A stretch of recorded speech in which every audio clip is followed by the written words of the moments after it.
Tem uma metáforazinha que fala o seguinte: uma serpente picou uma senhora, esposa de um fazendeiro, que estava viajando, não estava em casa. E na metáfora, a primeira preocupação após tomar conhecimento disso veio da galinha. Uma galinha do quintal da senhora, então picada por uma serpente. Naturalmente, a galinha testemunha de tudo. E o que a galinha fez? Foi comunicar ao porco, né? E falou: ó, seu porco, a serpente picou a Nossa Senhora, a nossa dona, né? E o porco disse para a galinha: mas que tem eu a ver com isso? A serpente picou a dona, a nossa dona, que ela se vire por lá. Isso não é problema meu. E a galinha então procurou outros e outros e outros, e depois chegou até a vaca. E dona vaca, a cobra picou a Nossa Senhora, nossa dona. E assim, eu estou muito preocupado porque eu não sei o que pode acontecer a partir disso. E a vaca disse: isso não é problema meu, eu não tenho nada a ver com isso.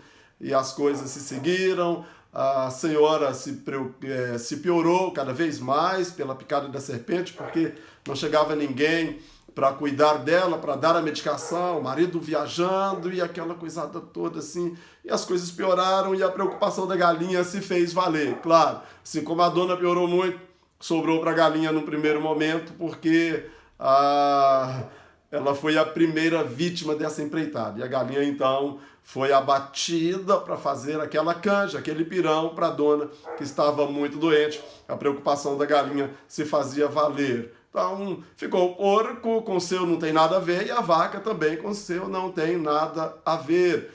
E como a dona piorou, a senhora piorou e não teve mais resultado, né? Mas, assim, vieram as visitas, vieram os amigos, acompanhar aquele momento, prestar as condolências, né?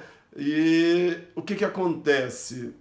Tinha que alimentar e, pelo número de visitas, uma galinha a mais não era suficiente. Então, o que fizeram? Mataram o porco. Detalhe: era ou não era problema do porco? O problema é que era da galinha, chegou no porco. E como a situação se agravou muito com a chegada do esposo, a senhora foi levada ao hospital. E como passados muito tempo, já muitos dias, não teve mais jeito.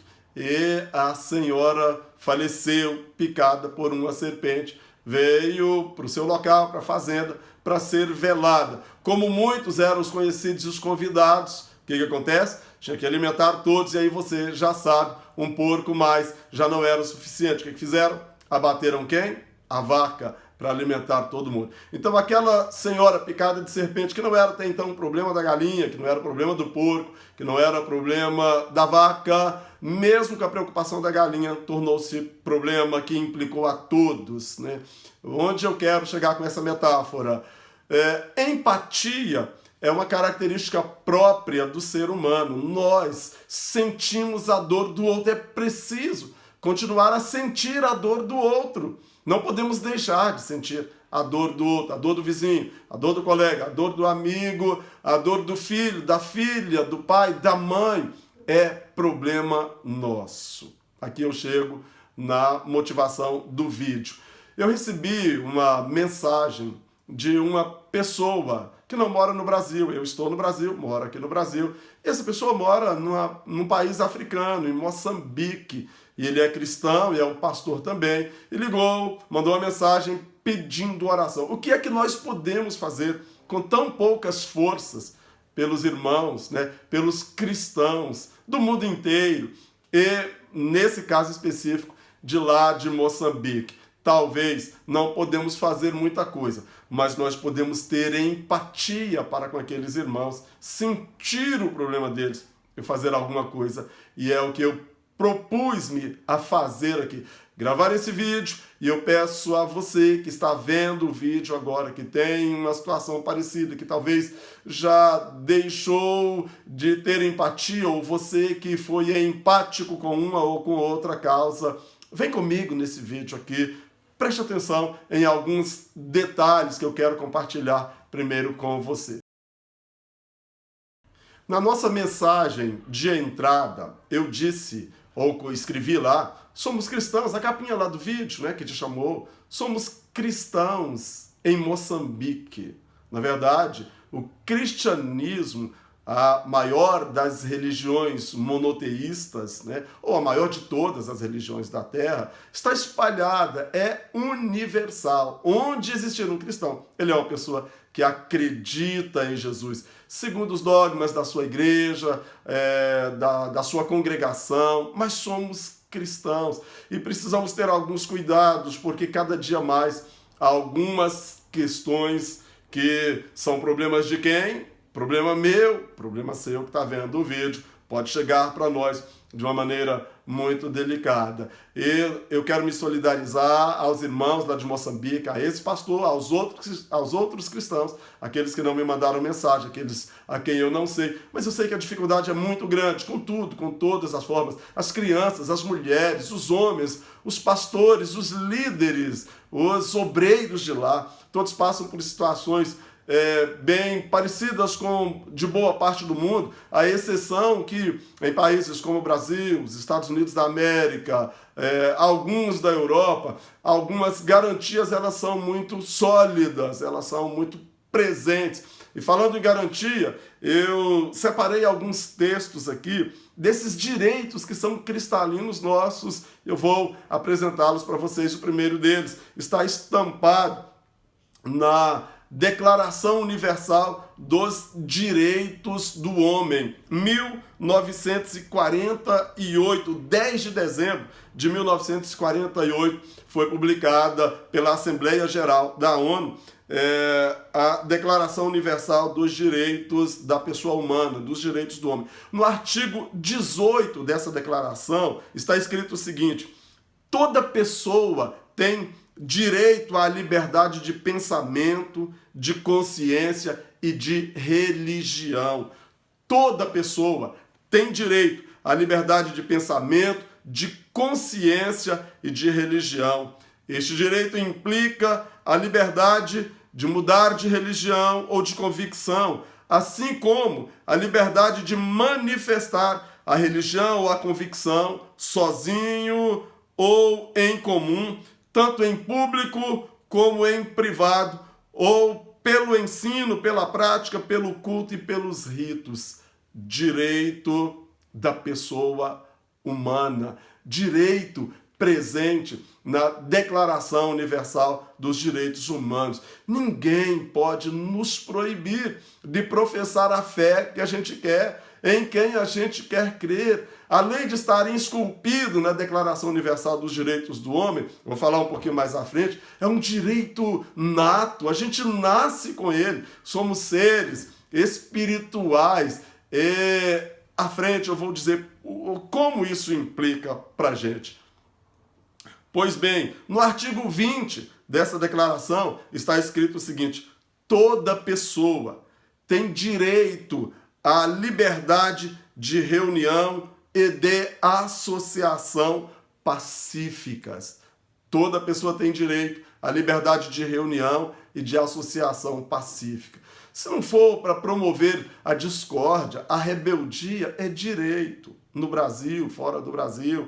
E para os irmãos de Moçambique, para os irmãos brasileiros, para você que vai me ajudar a compartilhar esse vídeo, mandar ele para uma autoridade, para alguém. Quem sabe a gente consiga fazer esse vídeo chegar ao nosso Congresso Nacional aqui no Brasil, ao presidente da República, Jair Bolsonaro, uma outra autoridade, o embaixador brasileiro lá em Moçambique, o embaixador de Moçambique aqui no Brasil, para que tenha um diálogo, um bate-papo, tudo com muito respeito. Moçambique é uma nação soberana e, assim, a minha fala nada tem a ver com questão de ingerência na soberania de Moçambique, mas nós precisamos gritar pelos nossos irmãos, a empatia, a dor deles precisa doer em nós, e é por isso que eu estou gravando esse vídeo. Pois bem, eu fui fazer uma pesquisa, fui ver a Constituição de Moçambique, está disposta no site da internet, no site do governo de Moçambique, e veja bem, eu vou apresentar para vocês aqui o que diz a Constituição de Moçambique. É um texto de 2004, portanto, bem recente.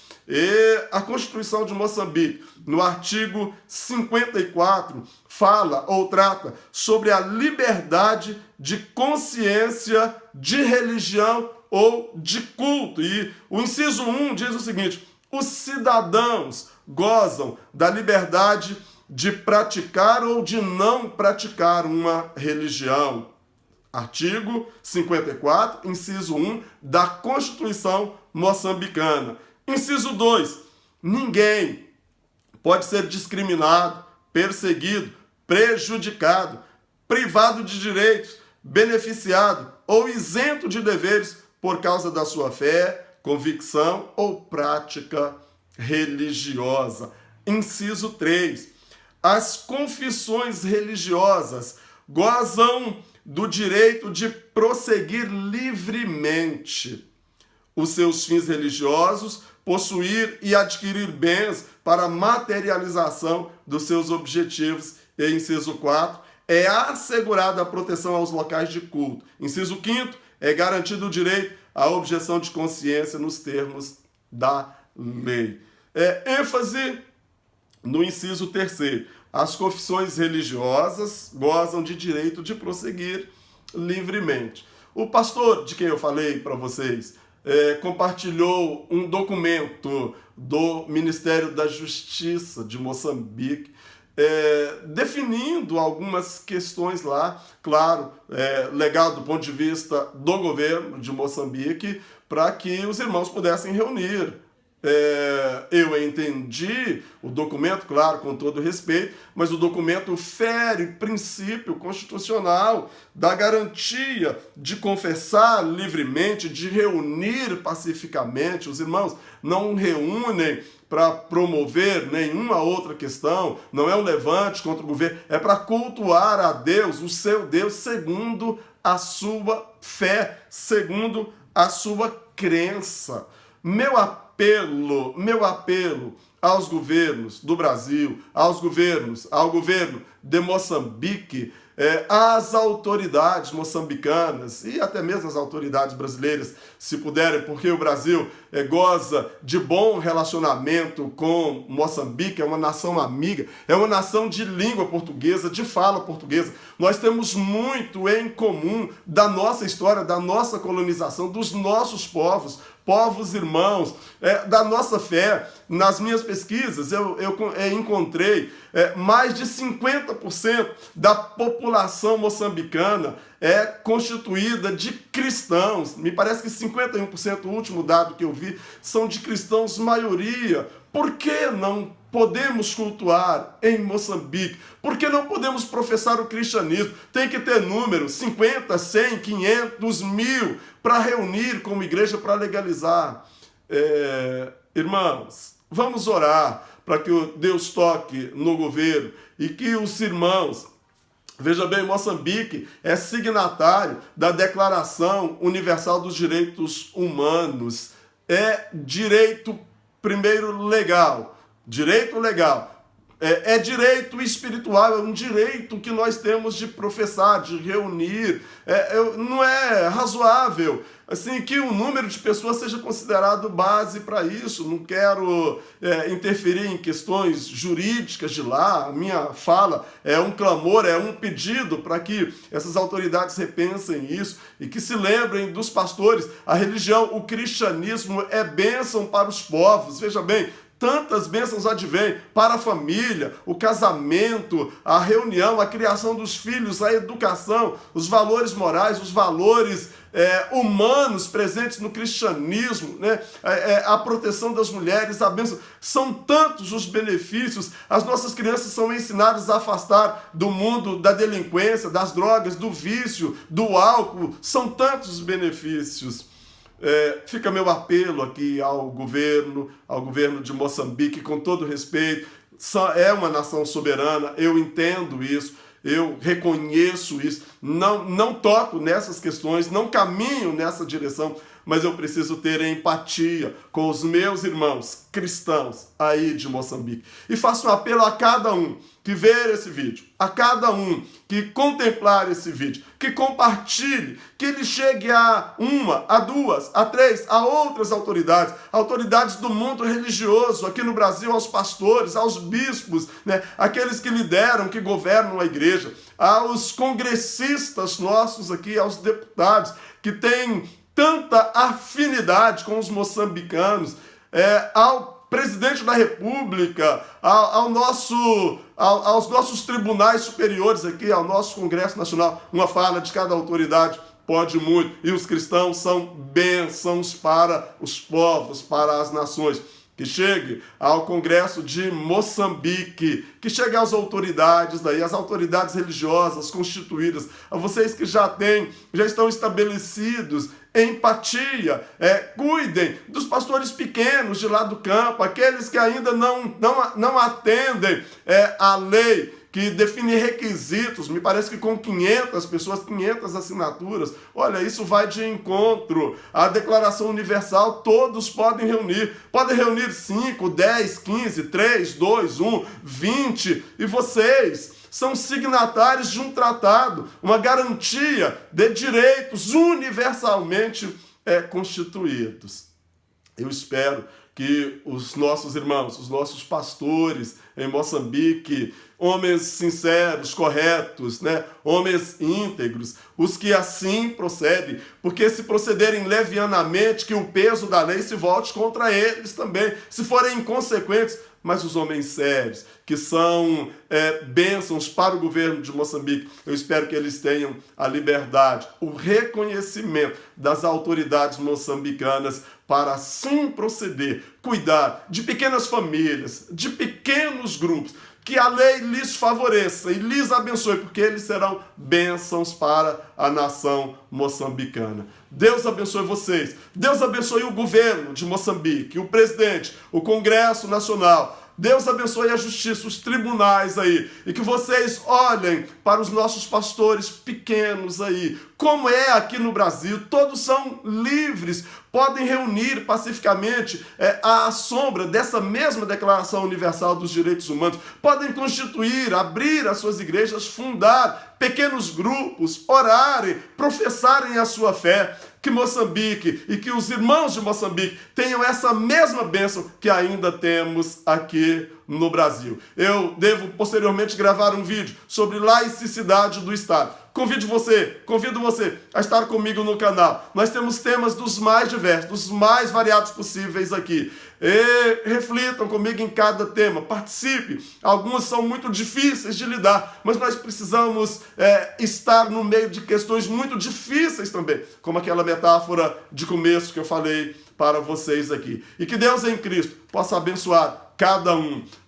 Aos brasileiros, oremos para que os nossos irmãos moçambicanos tenham a mesma liberdade, as mesmas garantias. Como eu falei, é um país irmão, é um país amigo, é uma nação amiga. Até a fala é a nossa. E que Deus abençoe vocês, que Deus abençoe cada um. Se você gostou desse vídeo, ou se você ouviu a minha chamada, compartilhe esse vídeo, compartilhe com alguém, que ele chegue às autoridades. E que Deus possa abençoar e que os nossos irmãos tenham liberdade de culto. Se você não é inscrito no canal, aproveite para inscrever-se no canal, aproveite para ativar o sino das notificações, tendo um vídeo novo, que você seja lembrado assim das mensagens e participe com a gente desses atos tão necessários da vida humana, da nossa vida. Deus abençoe você. Fique com Deus. Fique com Deus.